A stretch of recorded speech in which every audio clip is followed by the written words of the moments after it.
1998's Banjo-Kazooie is certainly a classic. Now, I recently went back and replayed some part of this, and I have to say this video game is still fun even more than 25 years later.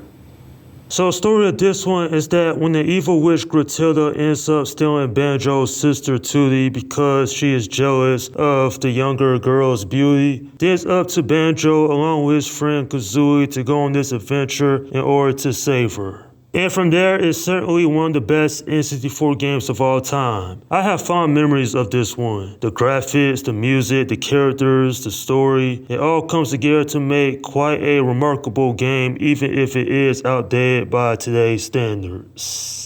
Now, the origins of this one can actually be traced all the way back to Project Dream, which is a canceled video game that was developed by Rare back in the 90s for the Super Nintendo. And I highly recommend you check out that story because it is quite interesting how that canceled video game would eventually lead to the development of Banjo and Kazooie. Even though there isn't any voice acting, it wasn't necessary because voice acting during this time wasn't that great, to be honest. Overall, another great video game that was developed by Rare. Now, is it too similar to Super Mario 64? Absolutely. But then again, this is also cited as one of the most entertaining platforming games from the N64 era.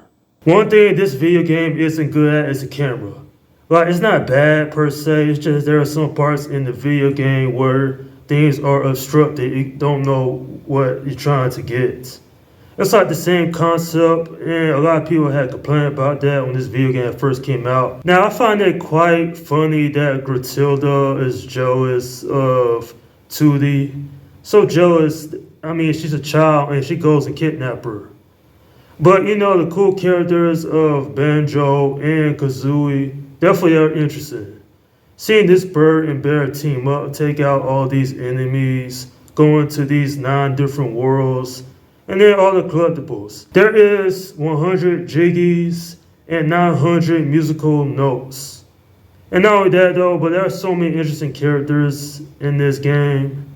One of them being Mumbo Jumbo, who has the power to change Banjo and Kazooie into different animals. Definitely what I would say though is that the sequel to this, maybe it's just as good. But thing is that Rare, they always made some great video games. And this one is no exception. Definitely just seeing Banjo and Kazooie go on this adventure. And you know what I would want to see one day is someone make a movie out of this video game. I mean, why not?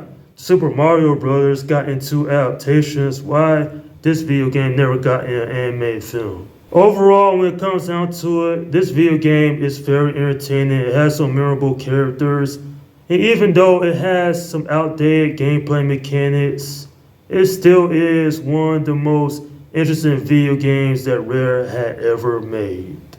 I'm giving this video game an 8 out of 10. I will say that while the story is not as rich compared to modern day video games, that's alright because Nintendo for the most part always been about family friendly content. They've always made video games that cater to both adults and children. And that's something that I really do love about Nintendo because it wasn't competition with other companies such as Sega, Microsoft, or Sony. It was about the fun factor, which is the reason why Nintendo has been around for as long as they have. And the thing is that even more than 2 decades later, this game still holds up as being simply iconic.